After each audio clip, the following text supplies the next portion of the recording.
Alhamdulillah, the blessings of Allah the Almighty. He has once again gathered us in a very blessed gathering, in a gathering that is blessed by angels on such an auspicious occasion, an occasion where we should be asking ourselves that this Ramadan just passed. The previous month was the month of Ramadan. The whole month passed. Was this our best Ramadan ever? Was this our best Ramadan ever? Were we truly spiritually uplifted? Were we truly spiritually uplifted? Did we truly connect with Allah the Almighty in this blessed month that just passed? Did we truly connect with Allah the Almighty? Did we utilize our time properly? And did we benefit properly? If so, then we deserve a gift. We deserve praise, we deserve credit, we deserve a certificate. Just take the example of a child who goes to school. He works really hard for a whole year. He works really hard for a whole year. After working really hard, come exams. When the exams arrive, he passes the exams with flying colors. Then that child, he deserves a certificate. He deserves praise. He deserves a gift. He deserves something. So what happens? A day is fixed for the child to be granted a gift, or to be granted a certificate, or to be praised in front of everyone in a gathering like this. So what do you say about the gift of Allah the Almighty? What do you say about the certificate of Allah the Almighty? The praise of Allah the Almighty? Well, it comes in a narration where Allah the Almighty, He asks the angels on Laylatul Jaizah, the night of prize giving, the eve of prize giving, when the Eid is declared. After Maghrib Salah, yesterday, after Maghrib Salah, because the Islamic day starts after Maghrib. So what happens? Allah asks the angels, and this is known as the night of prize giving, the eve of prize giving, Laylatul Jaizah. Allah the Almighty, He asks the angels, what do you think is the prize, or what do you think is the reward for that person, for those slaves who have fulfilled their job? What is the reward for them? So what do the angels say? The angels reply and they say, "O Allah, O our Lord, the prize or the reward for that person who has fulfilled his job is that he be given reward in full. He be rewarded completely." So Allah the Almighty, He mentions, "O my angels, bear witness, that person who prayed for me, i.e. in the whole of Ramadan, that person who fasted for me in the whole of Ramadan, he has truly worked for me, he has truly acted upon my commands. So, O angels, bear witness, I have forgiven him completely." So Allah the Almighty, He forgives us. So the certificate of forgiveness is granted to us, and on this night of prize giving, this is our prize, and this is our gift from Allah the Almighty, that He has forgiven us. So those brothers that utilized this Ramadan properly, and they truly connected with Allah the Almighty, and they were spiritually uplifted, and they made this Ramadan their best Ramadan ever, have been granted forgiveness from Allah the Almighty.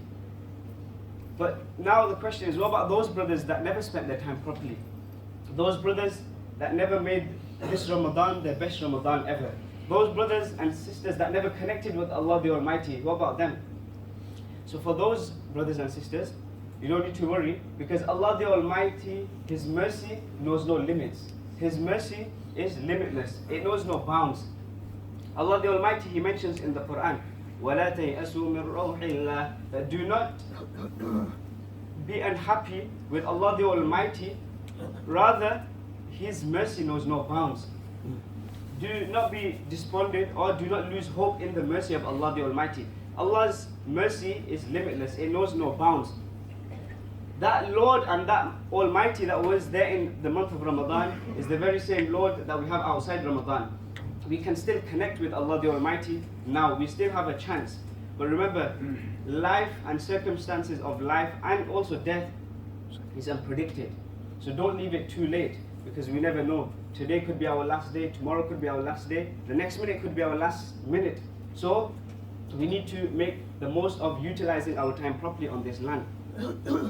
And that is why Allah the Almighty, He mentions in the Qur'an when He talks about fasting and Ramadan, يُرِيدُ اللَّهُ بِكُمُ الْيُسْرَ وَلَا يُرِيدُ بِكُمُ الْعُسْرَ. That this whole month that Allah the Almighty wanted us to fast, it wasn't because Allah the Almighty He intended hardship upon us. It wasn't because Allah the Almighty He wanted to make us go through a tough time, a hard time, a time where He makes sure He sees, you are going through an oppressive time, or a time where you don't like going through this fasting, the excessive worship, waking up for Allah the Almighty, waking up early in the mornings, etc. This is not what Allah the Almighty He wanted from us. What Allah the Almighty He mentions here, He wants ease. Allah the Almighty He intends ease for us.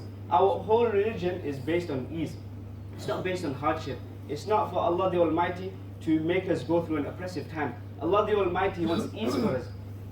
And then Allah the Almighty He further mentions that this ease, why does He want this ease for us? It's because this whole month of Ramadan, He wants us to prioritize Allah the Almighty in everything we do. So outside Ramadan, we also prioritize Allah the Almighty. In Ramadan, we know Allah is the greatest. We need to keep this embedded in our minds and hearts outside Ramadan as well. That we need to prioritize Allah the Almighty outside Ramadan as well. And then He further mentions, وَلِتُكْمِلُوا الْعِدَّةِ, that this month of Ramadan, He wanted you to fast so you complete the whole month fasting, the 29 or 30 days of fasting. And then He further mentions, وَلِتُكَبِّرُوا اللَّهَ عَلَى مَا هَدَاكُمْ, so that you may praise Allah the Almighty. You may say that He is the great. That is why when we come to Eid, what do we say? We say Allahu Akbar, Allahu Akbar, La ilaha illallah, Wallahu Akbar, Allahu Akbar, Walillahi alhamd. We echo these chants of the greatness of Allah the Almighty, because Allah the Almighty, He wants us to praise Him. Upon that, He has given us guidance to this true religion, this peaceful and pristine religion. So Allah the Almighty wants us to praise Him, praise His greatness, that Allah the Almighty is the great. So when we come to Eid prayer, we say Allahu Akbar, Allahu Akbar, La ilaha illallah, Wallahu Akbar, Allahu Akbar, Walillahi alhamd. So we are praising Allah the Almighty. We are echoing the chants of His greatness. So Allah the Almighty is trying to tell us that I am not just great in the month of Ramadan. We don't just prioritize Allah the Almighty in the month of Ramadan, we prioritize Him outside Ramadan as well. So this very same message is embedded in us, or is directed to us on Eid as well, that prioritize Allah the Almighty, echo the chants of His greatness.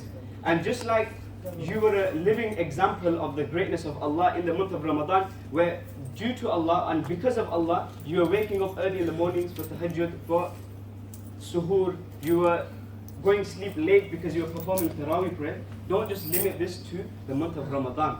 Likewise, you are reciting the Qur'an excessively in the month of Ramadan. Don't just limit the recitation of the Qur'an to the month of the Qur'an. Because when Allah the Almighty He mentions about reciting the Qur'an, He mentions فَقَرَأُوا مَا تَيَسَّرَ مِنَ الْقُرْآنِ فَقَرَأُوا مَا تَيَسَّرَ مِنْ, in another place. So He mentions recite from the Qur'an, recite that which is easy from the Qur'an.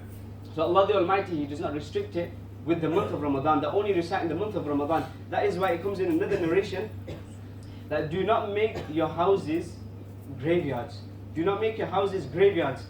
In your houses as well, perform salah, perform nawafil, recite the Qur'an, so the blessings of Allah the Almighty descend. So the numerous bounties of Allah the Almighty descend in your households as well. So your families are full of blessings as well. Your whole house is full of blessings. So do not just limit worship to the month of Ramadan. Rather, make sure you understand that prioritizing the happiness of Allah and prioritizing Allah the Almighty, you also do it outside Ramadan as well. Now, we learnt many lessons in Ramadan. One of the main lessons was prioritize Allah the Almighty in all aspects of your life. So we were performing our 5-time daily prayers in Ramadan. Also perform your 5-time daily prayers outside Ramadan as well. Remember, just like you had to keep Allah happy in the month of Ramadan, you have to keep Him happy outside Ramadan as well. Carry on doing your fard actions. Carry on doing everything to prioritize the happiness of Allah. Not just in aspects of worship, but in aspects of dealing with others as well. Even in your workplaces, or when you're outside, when you're meeting non-Muslims, with your neighbors, with your family members, make sure you prioritize the happiness of Allah the Almighty. All you have to do is ask yourself a question: is Allah the Almighty happy with my action, with what I'm about to do? If the answer is yes, then you know you're doing right. But if the answer is no, then you know you're doing wrong. Then you need to do what Allah the Almighty is happy with. So this is one lesson that we learned in Ramadan that we have to make sure we maintain outside Ramadan as well, is prioritizing Allah the Almighty in everything we do. Many of us will be working, many of us will maybe going to universities, schools, whatever, colleges, but unfortunately we overlook our salahs, for example, our 5-time daily prayers, which are fard, which we have to do. It's an obligation upon us, which is compulsory. But what we do, we overlook this and we'll give priority to our work, we'll give priority to school, university. I'm not saying drop out of university, drop out of high school, drop out of college, or drop out of your workplaces. No, you can still do that, because obviously earning and doing things that are part of necessity of life, you have to do. What I'm saying is prioritize the happiness of Allah the Almighty, prioritize Allah the Almighty. But whilst you do these things, don't overlook your obligations of life. Don't overlook the purpose of your creation, which is to make Allah the Almighty happy at all times. So one of the fundamental lessons we learned in Ramadan was prioritize Allah the Almighty. Another lesson we learned in Ramadan was time, the importance of time and time management. In Ramadan, we were prioritizing our time for Allah the Almighty. We understood the importance of time because there's a certain time that you have to make sure you break your fast. You cannot break it earlier than the time. And there was a certain time where you have to make sure you close your fast, and you cannot eat after that. Why? Because Allah the Almighty and our religion is trying to emphasize that time is of essence in the life of a believer.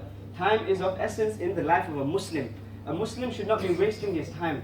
A Muslim, he should make sure that he's prioritizing his time in the way Allah the Almighty is happy with him. He should not be wasting his time. That is why Allah the Almighty, He mentions in the Qur'an, وَالْعَصْرِ إِنَّ الْإِنسَانَ لَفِي خُسْرٍ إِلَّا الَّذِينَ آمَنُوا وَعَمِلُوا الصَّالِحَاتِ وَتَوَاصَوْا بِالْحَقِّ وَتَوَاصَوْا بِالصَّبْرِ. Allah the Almighty, He takes an oath on time. He takes an oath on time. When Allah the Almighty, He takes an oath on something, then that shows the importance of that thing. So Allah the Almighty is taking an oath on time by time, indicating and directing this lesson to us that time is of essence, time is of importance, do not waste your time. And then Allah the Almighty further mentions, verily man is in loss. Verily man is in loss, except for that person who has believed. And alhamdulillah, we are all believers here. We are all believers. So we are not in loss because we are believers. But Allah the Almighty, He does not just mention that those people that are believers, they are not in loss. He does not just keep it there. Many of us, unfortunately, alhamdulillah, we are believers, but we think that being a believer is sufficient. Being a believer is enough. But that is not the case. Allah the Almighty further mentions, وَعَمِلُوا الصَّالِحَاتِ, that verily man is in loss except for those that have believed. And then He mentions, and except for those that do good actions and those that do good deeds. So as a believer, you also have to do good deeds. You also have to act upon the commands of Allah the Almighty and the Prophet sallallahu alaihi wasallam. You also have to pray your 5-time daily prayers. You also have to fast in Ramadan. You also have to act upon the obligation of Hajj. It is compulsory upon you. You also have to discharge the obligation of zakat, if zakat is compulsory upon you as well. So as a believer, you also have to do good deeds and good actions as well. You cannot just be a believer and think that is sufficient, but you also have to do good actions. And obviously that will come if we understand the importance of time, that time is of essence in our life. Now alhamdulillah, today is Eid, a great day, a day of happiness, a day of joy, our celebration. But remember, our celebration is a celebration that should be spent in the obedience of Allah the Almighty, where we smile, we meet our family, friends, we meet everyone. There's unity, there's brotherhood, there's no quarreling, there's no arguing, etc. But at the same time, we do not spend our time, our celebration, in being disobedient to Allah the Almighty, in disobeying Allah the Almighty, because then we are wasting the whole month where Allah the Almighty, He granted us numerous rewards. He is forgiving us on the night of prize giving that just passed. Allah the Almighty, He granted us the certificate of forgiveness, but we are washing it all away by disobeying Allah the Almighty. So we do not want to do this. So this is a day of happiness, a day of unity, a day of brotherhood. This is a great day if we have got some issues with our brethren, with our friends, our family members. where we have broken ties, we are not on good terms. This is a time and a day where we can forget all that and we can meet each other and create a bond with our family members, create a bond with those that we have broken ties with, and we need to make sure we crush our egos, we crush our desires, and don't let our egos overtake us, and where we make sure we show true happiness amongst us. Because remember, tomorrow we will die. So if you've got like a quarrel going on with another family member, it is of no use because it's not going to help you in the hereafter. So on this day of happiness, on this day of joy, we need to make sure we show unity and brotherhood amongst us, and we make sure we understand that this is the religion of peace, so we always stay peaceful. I pray Allah the Almighty give us all the ability to understand that we should be prioritizing Allah the Almighty outside Ramadan as well. I pray Allah the Almighty give us all the ability to understand the importance of time, that time is of essence in the life of a Muslim. I pray Allah the Almighty give us all the ability to understand that we should be obedient to Him at all times.